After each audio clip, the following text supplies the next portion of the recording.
A paz do Senhor, queridos, bem-vindos ao estudo de mais uma lição da Escola Bíblica Dominical. Hoje estudaremos a lição número 4 com o seguinte tema: a Igreja e o Reino de Deus. As expressões Reino de Deus e Reino dos Céus querem dizer a mesma coisa. O próprio Mateus usou as duas expressões juntas de forma intercambiável. Como lemos, disse então Jesus aos seus discípulos: em verdade vos digo que um rico dificilmente entrará no reino dos céus.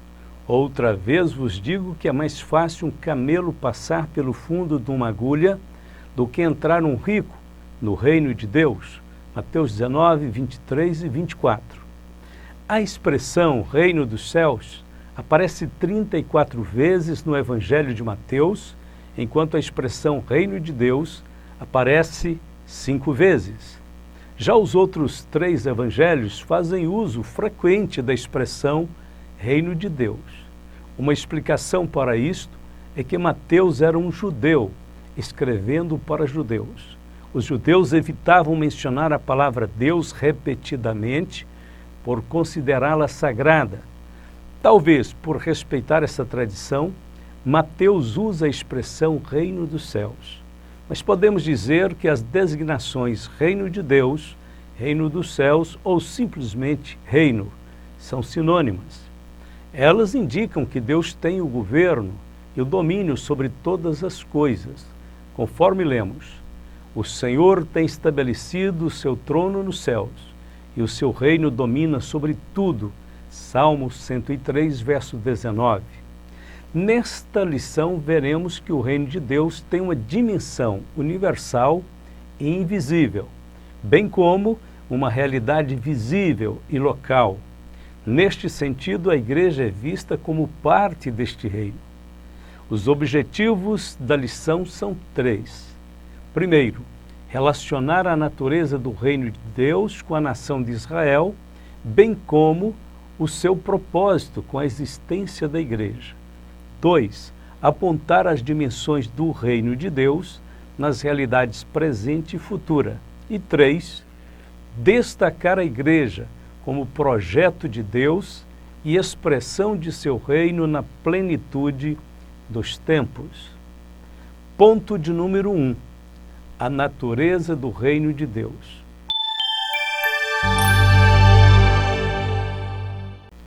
O reino de Deus é universal. O conceito do reino de Deus pode ser entendido tanto de forma ampla quanto mais restrita. O seu significado geral fala do reinado eterno e soberano de Deus sobre tudo. Do começo ao fim, a Bíblia mostra Deus como o Rei Supremo que governa todas as coisas. A Bíblia retrata Deus como Rei de toda a terra, como lemos: pois Deus é o Rei de toda a terra, cantai louvores com inteligência, Salmo 47, verso 7. Da mesma forma, Daniel afirma que Deus domina sobre os reinos dos homens, podendo alterá-los quando quiser, a fim de que conheçam os viventes que o Altíssimo tem domínio sobre os reinos dos homens e os dá a quem quer, e até o mais baixo dos homens constitui sobre eles, Daniel 4:17. Além disso, o reino de Deus também abrange o mundo espiritual, com seus milhares de habitantes.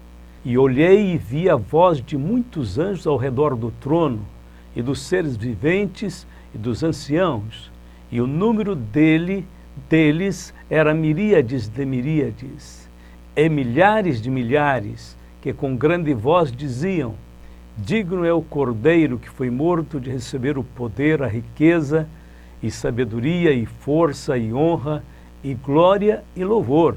Apocalipse 5, 11 e 12. Já o reino de Deus, em seu significado mais restrito, fala de tudo que envolve a ação soberana de Deus na redenção de seu povo. Nesse conceito inclui-se a obra de Cristo, a realidade presente da igreja, as bênçãos da salvação e a consumação de todas as promessas de Deus. Jesus disse que a entrada no reino de Deus era mediante o novo nascimento. Jesus respondeu: na verdade, te digo que aquele que não nascer da água e do Espírito não pode entrar no reino de Deus. João 3, verso 5. Dessa forma, sabemos que ninguém pode entrar no reino de Deus por seus próprios méritos ou esforços. Conforme disse Jesus, é mais fácil passar um camelo pelo fundo de uma agulha do que entrar um rico no reino de Deus. E eles se admiravam ainda mais, dizendo entre si: quem poderá, pois, salvar-se? Marcos 10, 25 e 26. A declaração de Jesus deixou os discípulos perplexos, admirados e cheios de dúvidas quanto à forma da salvação. Se não era possível ser salvo mediante os esforços pessoais, como alguém poderia ser salvo? A Bíblia responde. Jesus, porém, olhando para eles, disse: para os homens é impossível, mas não para Deus, porque para Deus todas as coisas são possíveis. Marcos 10, 27.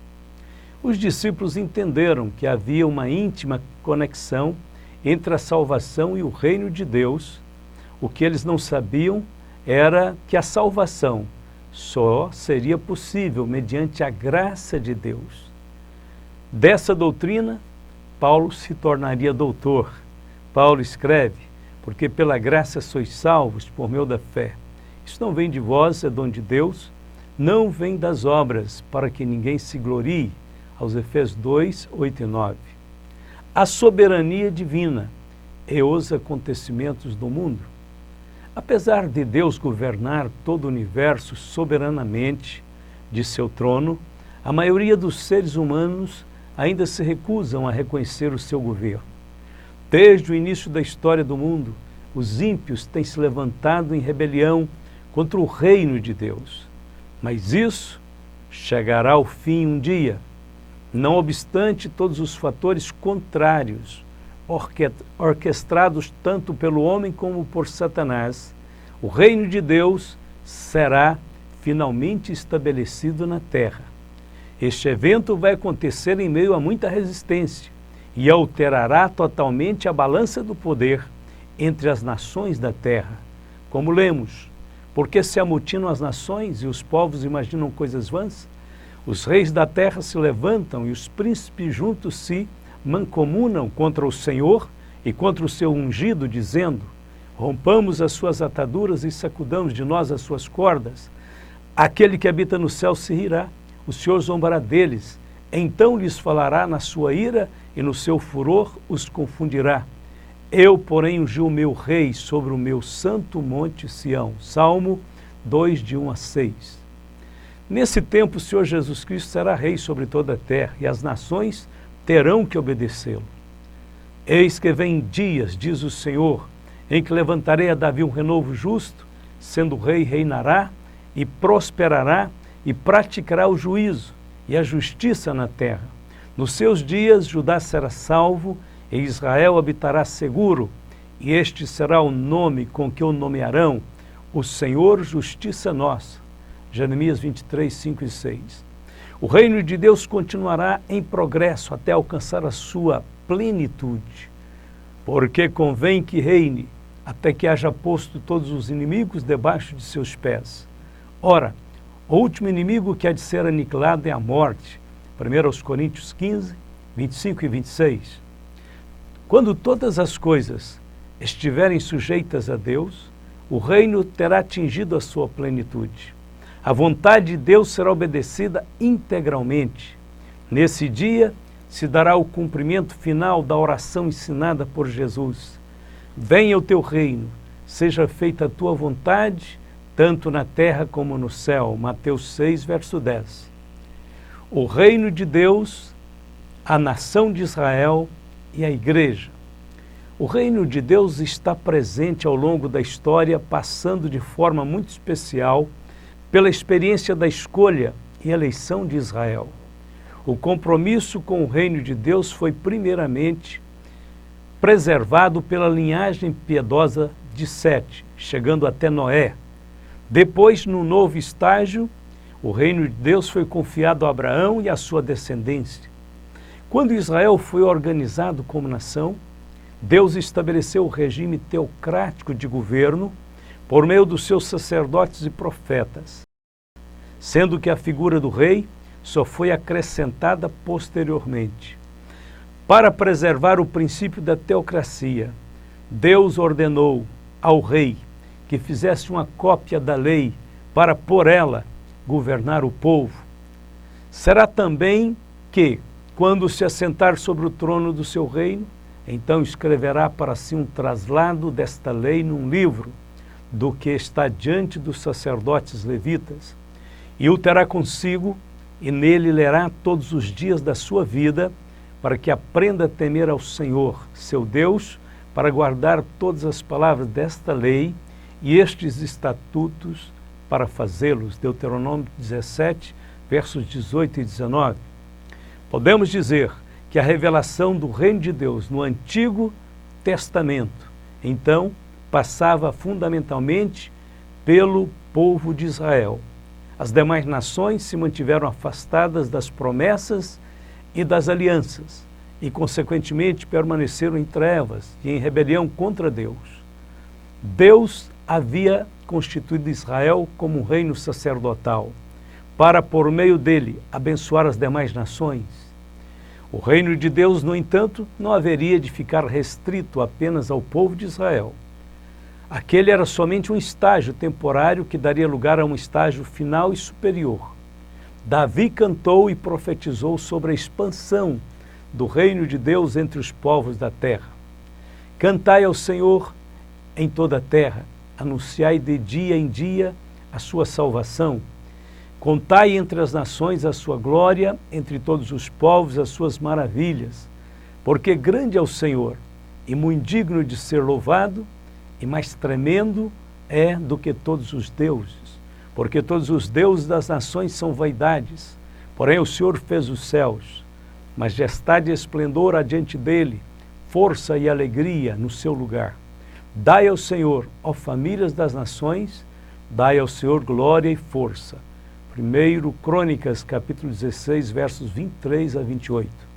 Davi tinha uma visão missionária muito abrangente, porém essa visão só se concretizaria na pessoa de nosso Senhor Jesus Cristo. Através de sua morte e ressurreição, a igreja ficaria pronta para ser inaugurada. No Pentecostes tem-se início o plano da evangelização que abrangeria o mundo inteiro. Desde então, o reino de Deus vem se desenvolvendo de tal forma que já podemos antever o seu pleno cumprimento, a sua plena realização na consumação dos séculos. Ponto de número 2, a igreja e as dimensões do reino de Deus.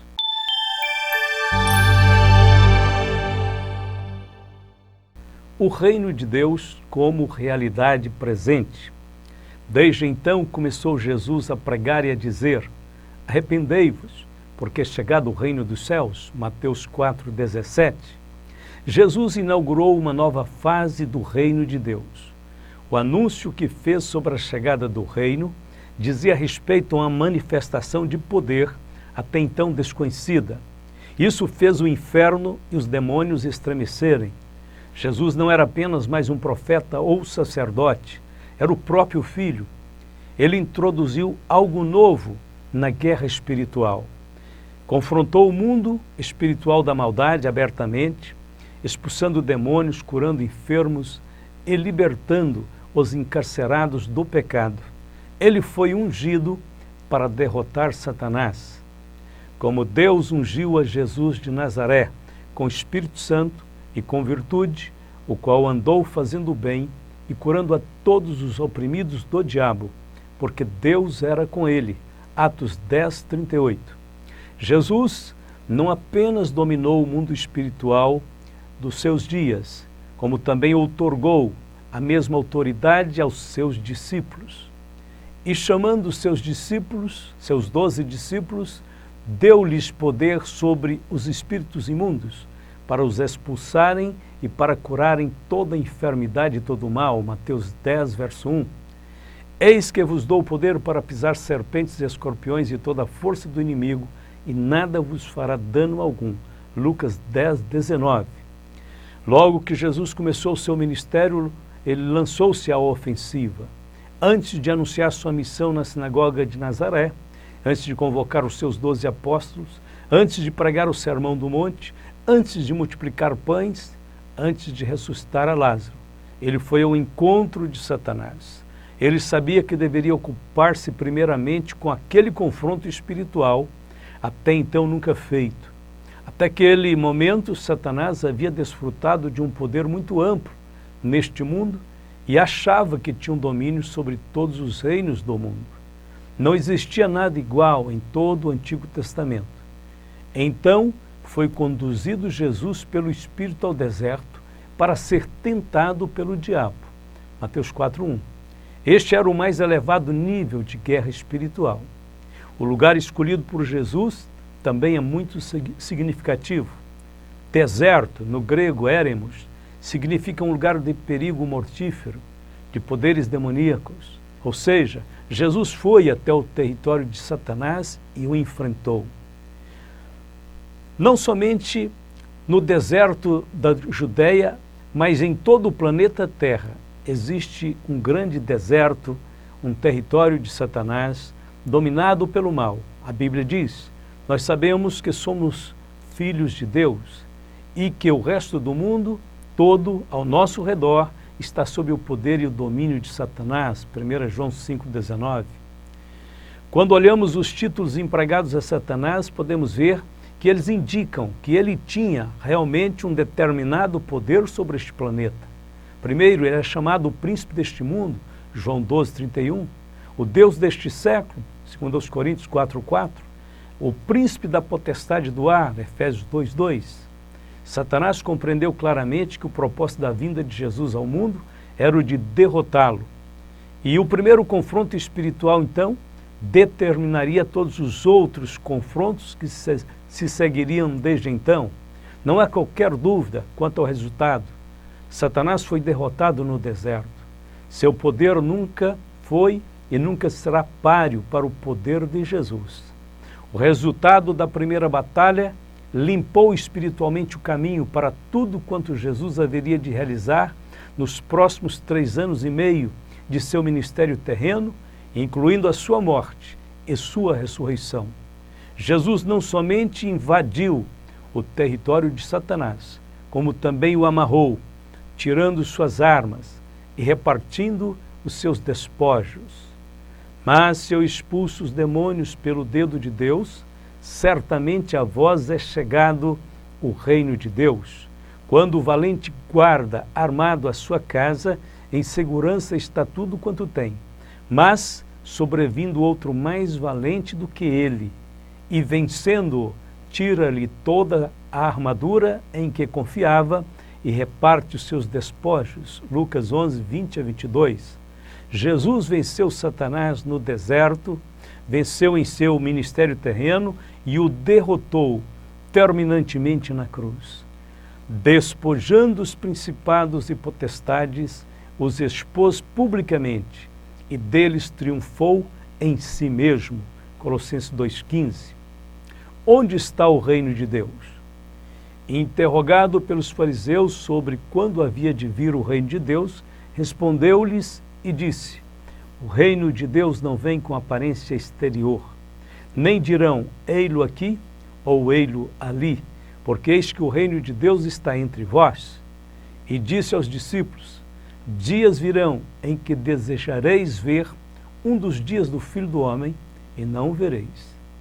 Jesus disse: o reino de Deus está entre vós.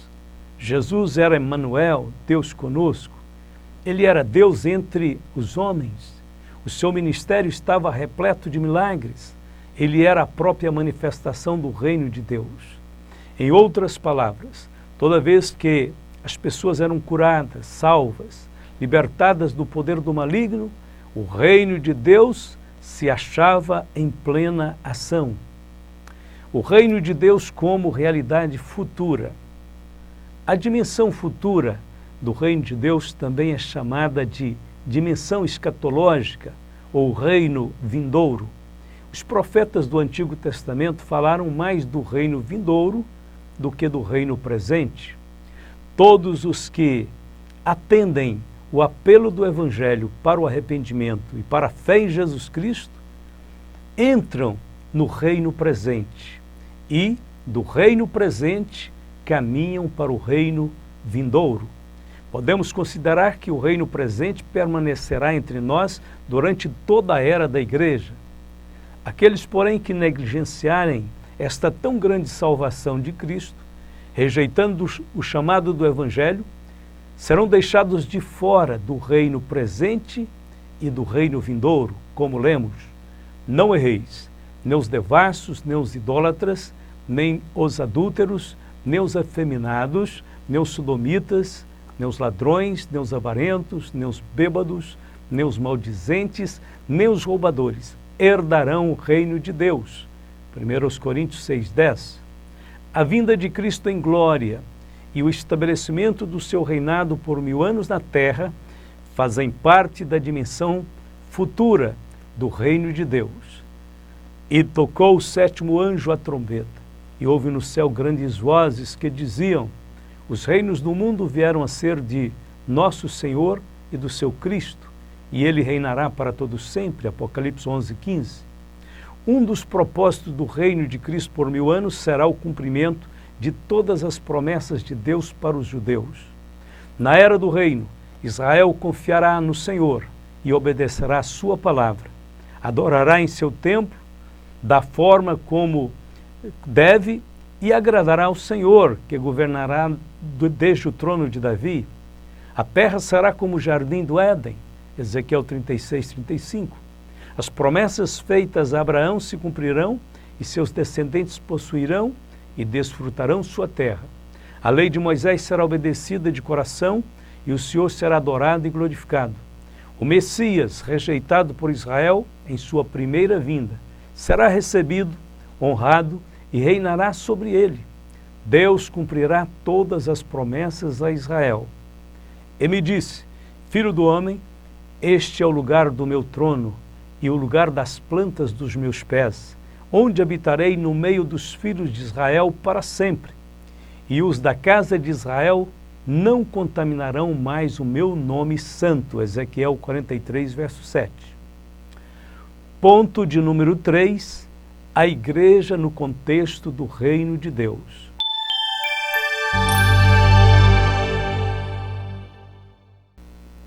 Há distinção entre igreja e reino de Deus. A igreja não representa o reino de Deus em sua totalidade, mas é parte integrante do reino.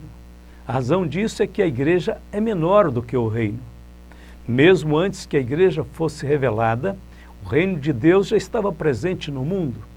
A nação de Israel do passado é um exemplo de como era possível fazer parte do reino de Deus, mesmo na antiga aliança. Muito embora Israel tenha perdido o privilégio de possuir o reino por causa da desobediência, especialmente quando rejeitaram Jesus como o Messias Salvador, chegou o tempo em que o reino de Deus lhes seria tirado. Portanto, eu vos digo que o reino de Deus vos será tirado e será dado a uma nação que deu seus frutos. Mateus 21:43. A queda de Israel deu lugar à salvação dos gentios e, consequentemente, à inclusão dos gentios no reino, como lemos: digo, pois, porventura tropeçaram para que caíssem? De modo nenhum, mas pela sua queda veio a salvação aos gentios para os incitar à emulação. E se a sua queda é a riqueza do mundo e a sua diminuição a riqueza dos gentios, quanto mais a sua plenitude. Romanos 11, verso 11 e 12. Essa obra de integração que teve início nos dias apostólicos continua operando ativamente em nosso favor como fruto exclusivo da graça de Deus. Como lemos: dando graças ao Pai que nos fez idôneos para participar da herança dos santos na luz, Ele nos tirou da potestade das trevas e nos transportou para o reino do Filho do seu amor, em quem temos a redenção pelo seu sangue, a saber, a remissão dos pecados. Colossenses capítulo 1, versos de 12 a 14. Se hoje somos parte integrante do reino de Deus, devemos nos lembrar que isto só foi possível por causa do grande amor de Deus, conforme disse Jesus. Não pergunteis, pois, que haveis de comer ou que haveis de beber, e não andeis inquietos, porque os gentios do mundo buscam todas essas coisas, mas vosso Pai sabe que necessitais delas. Buscai antes o reino de Deus, e todas essas coisas vos serão acrescentadas. Não temas, ó pequeno rebanho, porque a vosso Pai agradou dar-vos o reino. Lucas 12, 29 a 32. Está claro por essa palavra do Senhor Jesus que aqueles que fazem parte do reino devem continuar buscando e confiando totalmente em Deus. Devemos ter o devido cuidado para não cometermos o mesmo erro de Israel. Israel deixou de buscar a Deus, deixou de confiar em Deus e acabou se entregando à desobediência. Sobre isto escreveu Paulo: e se alguns dos ramos foram quebrados, e tu, sendo zambujeiro, foste enxertado em lugar deles e feito participante da raiz e da seiva da oliveira, não te glories contra os ramos, e se contra eles te gloriares, não és tu que sustentas a raiz, mas a raiz é ti. Dirás, pois, os ramos foram quebrados para que eu fosse enxertado. Está bem, pela sua incredulidade foram quebrados, e tu estás em pé pela fé. Então não te ensoberbeças, mas teme, porque se Deus não poupou os ramos naturais, teme que te não poupe a ti também. Considera, pois, a bondade e a severidade de Deus. Para com os que caíram, severidade, mas para contigo a benignidade de Deus, se permaneceres na sua benignidade. De outra maneira, também tu serás cortado. Romanos 11, versos 17 ao 22. A igreja expressa o reino de Deus. Como também nos elegeu nele antes da fundação do mundo, para que fôssemos santos e irrepreensíveis diante dele em amor, e nos predestinou para filhos de adoção por Jesus Cristo, para si mesmo, segundo o beneplácito de sua vontade, para louvor e glória da sua graça, pela qual nos fez agradáveis a si no amado. Aos Efésios capítulo 1, versos de 4 a 6. Conforme esta escritura, a igreja foi projetada na mente de Deus antes da fundação do mundo, para ser a expressão visível do seu reino na plenitude dos tempos. Toda a grandeza, toda a beleza e toda a funcionalidade da igreja demonstra que ela jamais poderia ter sido fruto do improviso. Pelo contrário, ela é fruto de um planejamento sábio, demorado e criterioso que somente Deus poderia fazer. De acordo com o plano eterno de Deus, a igreja seria dotada de capacitação espiritual e de sabedoria divina, a fim de manifestar a salvação do Senhor à humanidade. Para que agora, pela igreja, a multiforme sabedoria de Deus seja conhecida dos principados e potestades nos céus, segundo o eterno propósito que fez em Cristo Jesus, nosso Senhor. Aos Efésios 3, 10 e 11. A igreja, com certeza, não pode salvar, mas ela, com certeza, foi eleita por Deus para indicar o caminho da salvação. Isto é, Deus estava em Cristo, reconciliando consigo o mundo, não lhes imputando os seus pecados, e pôs em nós a palavra da reconciliação, segundo aos Coríntios 5:19. A igreja e a mensagem do reino de Deus. E agora, na verdade, sei que todos vós, por quem passei pregando o reino de Deus, não vereis mais o meu rosto. Portanto, no dia de hoje vos protesto que estou limpo do sangue de todos, porque nunca deixei de vos anunciar todo o conselho de Deus. Atos dos Apóstolos, capítulo de número 20, versos 25 ao 27. Paulo relembrou aos presbíteros de Éfeso que ele havia pregado para eles o reino de Deus e todo o conselho de Deus. Nos últimos registros do livro de Atos, Lucas também escreve: e Paulo ficou 2 anos inteiros na sua própria habitação, que alugara, e recebia todos quantos vinham vê-lo, pregando o reino de Deus e ensinando com toda a liberdade as coisas pertencentes ao Senhor Jesus Cristo, sem impedimento algum. Atos 28, 30 e 31. Paulo podia pregar sobre o reino de Deus, porque essa era a sua visão. Paulo queria pregar sobre o reino de Deus porque essa também era a sua vocação apostólica. Se tivermos um olhar voltado unicamente para a realidade denominacional, jamais teremos autoridade e conhecimento para pregarmos o reino de Deus. Quando o pregador não tem esse entendimento bem formado em sua convicção, ele se torna raso e redundante, se perdendo em discursos vazios. É comum os pregadores que mencionam o reino de Deus apenas para falar de suas denominações. Eles vivem reforçando o orgulho denominacional do povo de Deus, esquecendo-se que a maioria das denominações de hoje não existiam há 200 anos atrás. Porém, o reino de Deus que eles ignoram é eterno. Desde a antiguidade fundaste a terra, e os céus são obra das tuas mãos. Eles perecerão, mas tu permanecerás.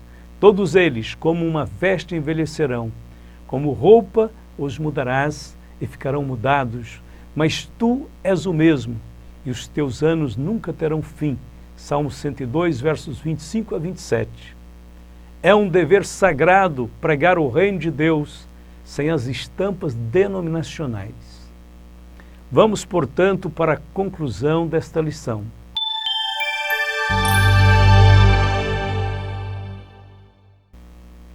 A igreja verdadeira é parte integrante do reino de Deus. Por conseguinte, a igreja verdadeira é o principal instrumento de Deus na divulgação e na expansão de seu reino entre os homens.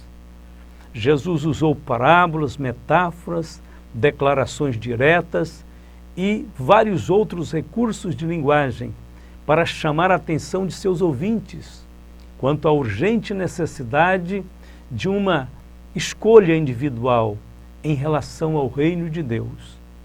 Jesus disse claramente que é melhor ter perdas físicas do que perder o reino.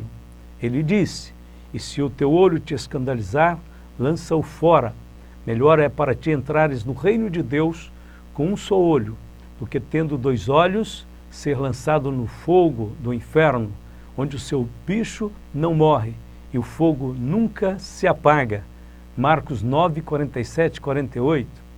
As declarações do Senhor foram propositalmente chocantes, a fim de chamar a atenção dos incautos. Temos que fazer de tudo para não estarmos entre aqueles que ignoram o reino.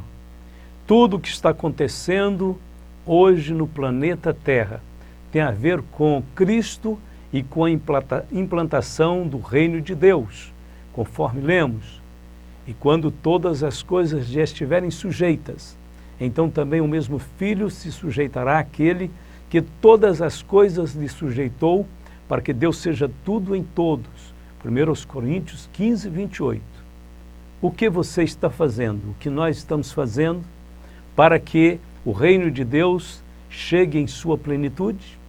A Bíblia diz que isto vai acontecer quando todas as coisas estiverem sujeitas a Cristo. Eu pergunto, portanto, a nossa vida, a sua vida, está totalmente sujeita a Cristo? Todos os departamentos da sua vida, do seu coração, já foram dominados, já foram entregues para o Senhor Jesus? Se nós, que pertencemos ao reino de Deus, tivermos qualquer reservas em nós mesmos, então estaremos colocando obstáculo para que o reino de Deus alcance a sua plenitude, onde Deus será tudo em todos. Mas esperamos que todos estejam entregues na mão do Senhor, Esperamos que todos estejam rendidos a Deus. Deus nos abençoe e nos guarde, em nome de Jesus. Amém.